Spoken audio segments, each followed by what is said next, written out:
Hey, robotics fans! Welcome to RoboNews With Elias, Sanchez, and Zuniga. Alright, so this is week 2 of our robotics adventure. And we're going to be talking about what exactly we have together. Yeah, well, we have accomplished that. Regarding build, we have actually finished the bottom frame, and we're adding like the gearboxes to it, and we're working on the everything else that's going to be the lifting mechanism. And electrical's mounted. Yeah, electrical's already got that up on the side. And so yeah, right now we're just working on the mechanisms that are going to be lifting up everything and doing all the functions. Regarding programming. Yeah, programming. Well, we did some pre-programming stuff. Yeah, that's ready. Got it running. Yeah, after the really bad problems that we were running into deleting last everything. week. Pretty much wiping all LabVIEW memory. Yeah. Yeah, we got it. We got the motor controllers calibrated, and they're ready to go. So as soon as we can get the motors connected, we'll be ready to drive this thing. That's good because we really need to get to drive it. Right. CAD design. Up to this point we have everything that in the physical right now that we have is also in the CAD, and we have like all the base on the CAD design along with the gearboxes and all of that stuff, and we're just getting ready to mount all the lifting mechanisms so we can put that into the CAD design as well. Are you ahead at all in the design that we have? I don't know about that. We're gonna have to ask CAD Master TJ. Step in here for a second, TJ. Yeah. Talk to the. How far? You're the CAD dude. TJ. He's not our special guest this week. No. He's just here. We're ahead. We have the rollers mounted and all the electrical mounted on CAD. That's about all. Wire problems, right? Yeah. On CAD, yeah. Wires. Because the wires, if you put in like one of those anything electrical on there that's already like pre-made, and the wires will just kind of like be out to the sides, and we don't know how to really connect them to anything. So if you know how to fix that, comment. Leave a comment. Yeah. All right. Well, thank you, TJ. What we plan to get done next week? Hopefully we can get the lifting mechanism started. That'd be nice. Yeah.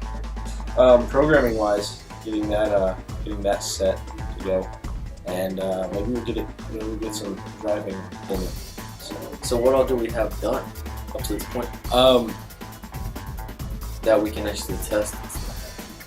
Well, all the electrical stuff's connected. We tested that through the programming. Motor controllers calibrated. Everything should work right once we get it running.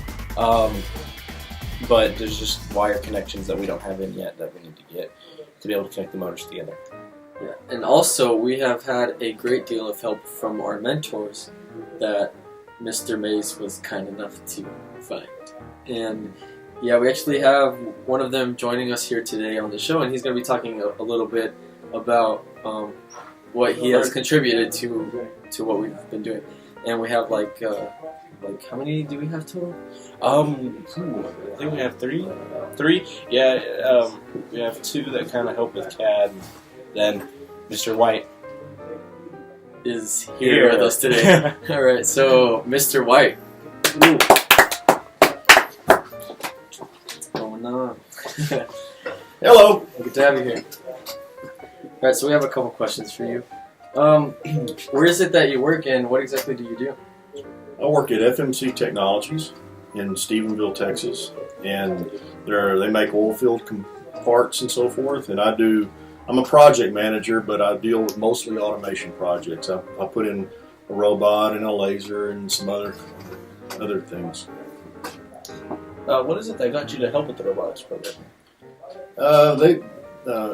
They had asked us to consider making donations and also volunteer time to help with the robotics program. And so I thought that sounded very interesting, and so I said, sign me up, I'll do it. So is this the first year that you've contributed to the program? It's actually my 2nd year. Yep. So is this something you enjoy? Yes. It takes a lot of time, but it's fun time, and very interesting and quite challenging. It's a little more challenging than I thought it was going to be for a volunteer type program. But it's mostly all thought, using your mind. You have to figure out how to design the better mousetrap. How do you think we're gonna do this year? If we can execute the plan that everyone drew on the whiteboard and voted on how we're going to do this and how we're going to do that, I think we got a really good shot at it. I think we're going to go all the way. Any questions you'd like to ask us or CAD Master TJ Grant? How do y'all think about the program so far? I mean, it's quite challenging, right? Yeah, I like it. I like it. Yeah, I'm having a lot of fun with everything. It's kind of like a challenge, to put everything together and see if it works out. You run into like problems and you work together to fix those. Yeah. Problem solving.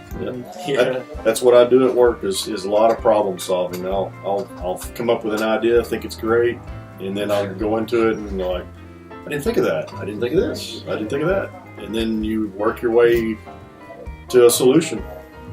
I'm excited for the season. I want to see how we do it. So, I think it'll be exciting. So I guess that's all we have for this episode. Thanks for joining us, Mr. White. Well, thank you. That's it for this week's robotics news. tune in next week. Bye. See you. Bye.